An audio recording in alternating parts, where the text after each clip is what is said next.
Bonjour mes chers amis, bonjour à tous et à toutes.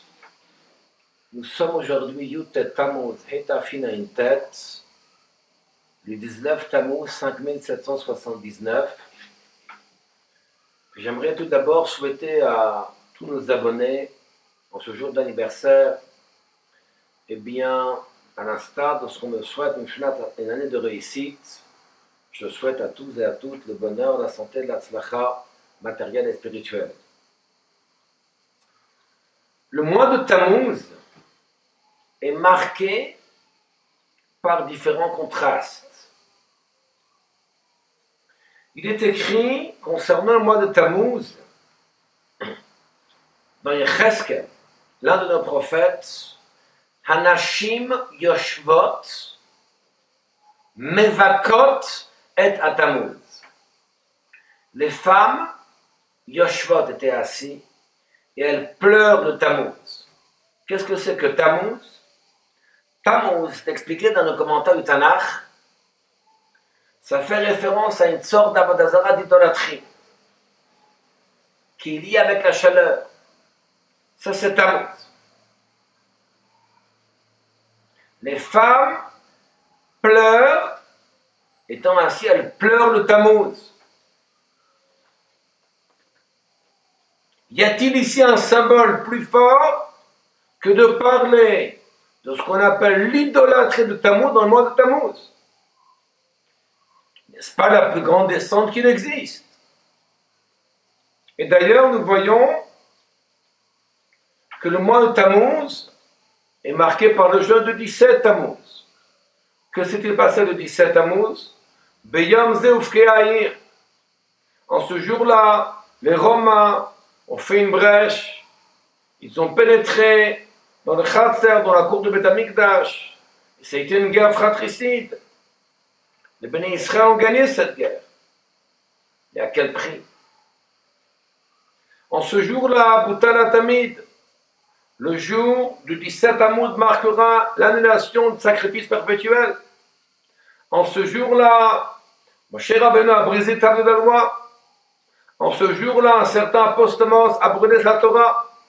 En ce jour-là, le roi Ménaché a placé une statue à son effigie dans le sanctuaire.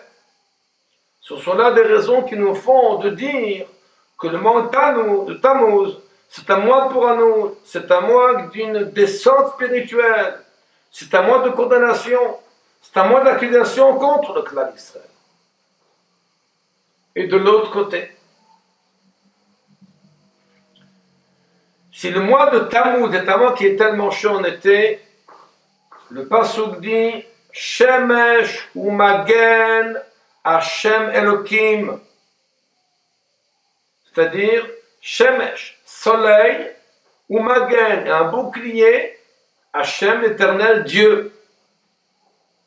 Akadosh Baruch Hu se dévoile durant ce mois de Tammuz à travers un magen, à travers un bouclier. Et c'est la raison pour laquelle il y a des événements qui sont néfastes durant ce mois-là, mais Pnimiyut, en réalité, fondamentalement, c'est un mois qui est très élevé. Il est élevé spirituellement, et c'est la raison pour laquelle c'est un mois qui est chaud. S'il est chaud matériellement, c'est qu'en fait, il est chaud spirituellement. Quels sont les événements qu'il y a pendant ce mois de Tammuz? La date du 12 et du 13 Tammuz. Yud Bet Yud Gimel Tammuz, en l'année Tavresh Pezaï, 1927, le rabbi précédent, Rabbi Yosef Yitzchak Schneerson, que le beau-père du rabbi, a été emprisonné à l'Arbatsat HaTorah, parce qu'il diffusait la Torah. Alors qu'en 1920, le communisme a éclaté, qui va durer durant 70 ans, le rabbi précédent ne s'est pas défait, il ne s'est pas défilé, il a continué, et Fitz a diffusé la Torah avec Messirot Avesh, avec abnégation. Les Russes ont frappé, et sans parler des souffrances qu'il avait lorsqu'il est arrivé en 1940 à New York, il se plaignait encore des souffrances qu'il avait 13 ans auparavant, de ce que les Russes lui ont donné. Le jour du 12 et 13 Tammuz, le rabbin précédent s'est exprimé et a dit dans cette lettre qui est bien connue, Loti bilvad ga'al hakadosh baruch hu b'yud-bet Tammuz. Ce n'est pas que moi que l'Éternel a libéré le 12 Tammuz. Kingam me kol mechaveve toratena kadosha. Tous ceux qui chérissent notre Torah, shomrei mitzvah, ceux qui respectent les mitzvot, vegam et asher b'shem Yisrael yichoneh, et tout celui qui porte l'appellation juif. Donc la date du 13 Tammuz, 12 et 13 Tammuz, qui sont ces jours de libération du rabbin précédent, c'est en fait des jours de libération pour tout le peuple juif. Ça paraît ici quelque part un contraste entre d'un côté ce que nous comprenons, ce que nous voyons dans ce mois de Tammuz, le 17 Tammuz, les événements qu'il y a eu, et de l'autre côté cette date du 12 Tammuz. En réalité, ce paradoxe est un paradoxe qu'il faut comprendre de la manière suivante. La raison pour laquelle, comme est écrit dans Tanya, Perek Lamedvav, chapitre 36, quelle est la volonté d'Akadosh Baruch Hu? Quelle est la volonté de Dieu ici-bas sur terre? C'est écrit dans Tanya, c'est écrit du Baal Tanya, Rabbi Shlomo de Liadi, Tachlit Briat Olam Hazeh, le but de la création du monde, c'est qu'Hachem a voulu une demeure ici-bas. Ah, on va demander, mais devant Akadosh Baruch Hu, il n'y a ni Mala ou Mata, il n'y a pas ce qu'on appelle le haut et le bas. Hachem, il est partout.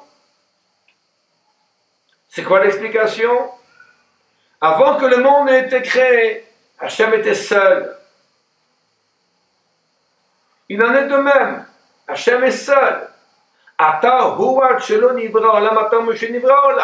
Il n'y a pas de différence pour Dieu entre avant la création et après la création.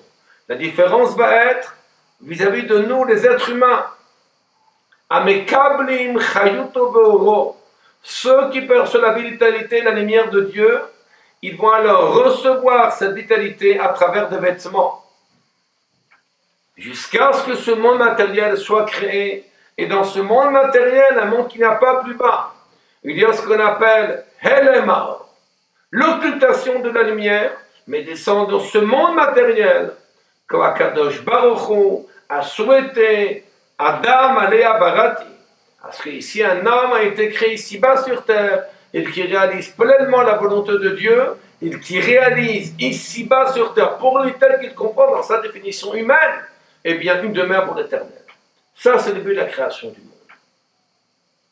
Et c'est la raison pour laquelle, dans l'occultation de la sainteté du mois de Tammuz, à travers la définition du mois de Tammuz qui représente une idolâtrie, à travers les événements du 17 Tammuz, il faut voir que le but ultime de toute cette occultation, ce n'est pas de rester dans le rocher, ce n'est pas de rester dans l'obscurité, ce n'est pas de rester dans l'idolâtrie. Ce n'est pas ça le but. Le but, c'est quoi? C'est d'arriver, que le monde sera rempli de la connaissance de Dieu. Le but, c'est d'arriver à quoi? À la suprématie de la lumière devant l'obscurité. Le but, c'est quoi? À ce que le nom de Dieu soit exalté. Le but, c'est quoi? À ce qu'il y ait une libération de la Torah. Et c'est la raison pour laquelle, si le but, c'est que la Torah soit libérée, à ce qu'il n'y ait pas un être humain sur terre qui ne puisse pas réaliser, observer la Torah, quelle que soit sa situation. Lorsqu'on parle d'apprendre la Torah, d'être libéré pour apprendre la Torah, on ne parle pas uniquement d'une personne uniquement qui aurait été mise en prison, mais toute personne qui malheureusement est sous l'enclave, sous la difficulté, sous la rigidité, sous l'épreuve de ce qu'on appelle derech hanashim menumada, c'est-à-dire les habitudes du quotidien, que l'être humain n'étudie pas la Torah. Il est malheureusement esclave de ses propres habitudes. Il est esclave de ses principes. Il est esclave d'une certaine manière de vivre. La chair, c'est quoi? Les galottes, c'est de dévoiler la lumière et de dévoiler nos vraies capacités. Eh bien, c'est la raison pour laquelle il y a eu cette date du 12 Tammuz. Cette date du 12 Tammuz, c'est finalement une date qui vient nous préparer à la libération finale. Cette date du 12 Tammuz nous permet finalement de comprendre dans notre génération que devant l'occultation de la divinité, il va y avoir un homme qui va lancer le défi. Rabbi Esav Yitzhak. Pour dire qu'il n'y a pas un homme sur terre qui peut dire être soumis à ce qu'on appelle la nation du monde. C'est quelqu'un, un non-juif, où toute personne vient à l'encontre des principes Torah Mitzvot. Rabbi Esav Yitzhak nous a déjà donné un chemin. L'olishachnea, ne pas se soumettre à cela. Vous allez dire, on a déjà l'histoire de Purim, où Mordechai lo yichera v'lo yishtachave. Mordechai ne s'est pas soumis à mal, c'est exact. Ça remonte à 23 siècles en arrière. Il est nécessaire, va-t-on dire, que de temps à autre, il y ait des histoires dans le clan d'Israël qui nous rappellent un petit peu quels sont les principes. Et je terminerai avec cette histoire. Parce que le rabbi précédent était en prison, il a refusé de répondre à une certaine question. On l'a mis dans un cachot avec de la boue. Adam Nefesh. La boue était couverte de boue. Imaginez un petit peu la souffrance. Avec des scorpions de partout dans le cachot. Et c'est là que le responsable du KGB rentre dans la cellule et lui dit « Lève-toi ». Non, je ne me lève pas. « Lève-toi ». Non, je ne me lèverai pas. Si tu ne te lèves pas, on va commencer à te frapper. Frappez-moi. Il voulait lui annoncer une bonne nouvelle, va-t-on dire une nouvelle, comme quoi il devait être mis à Castrama, dans une résidence surveillée qui n'était plus finalement condamné à mort. Il n'a pas accepté de se lever. Il a dit, si tu ne fais pas, ils vont me frapper. Un second groupe de surveillants sont venus, de policiers du KGB. Il a dit, tu ne peux pas te lever. Il y avait là-bas un certain Loulav, qui était un des Mosrim, un de ceux qui ont dénoncé le rabbi précédent. Ils l'ont frappé une seconde fois. Et ils l'ont frappé une troisième fois. Ils l'ont amené ensuite dans le bureau de la prison pour finalement lui annoncer comme quoi il devait être envoyé à Castrama, eh bien, pour finalement être sous surveillance, sous résidence surveillée, puis il sera donc libéré le 12 Tammuz. Cette histoire nous montre, Rabbi Esav Yitzhak n'a pas voulu être intimidé, il a décidé clairement, Ani lo mitpa'el mehaolam, je ne fais pas cas d'une hiérarchie du monde. Ce que le monde me dira de dire, je ne vais me lever uniquement devant Hachem. Je ne vais pas ici m'incliner devant aucun de mes ennemis. C'est une force incroyable. Je veux dire, à moindre échéance, dans la vie de tous les jours, lorsqu'on dit à un juif ne mets pas des tefilines, parce que ton travail ne le permet pas, parce que le Shabbat, il faut que tu travailles, etc., etc., etc.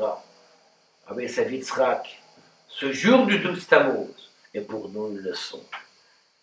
Quoi que nous fassions et où que nous allions, un juif doit savoir qu'il n'est pas soumis aux lois de la nature, mais aux lois de Dieu.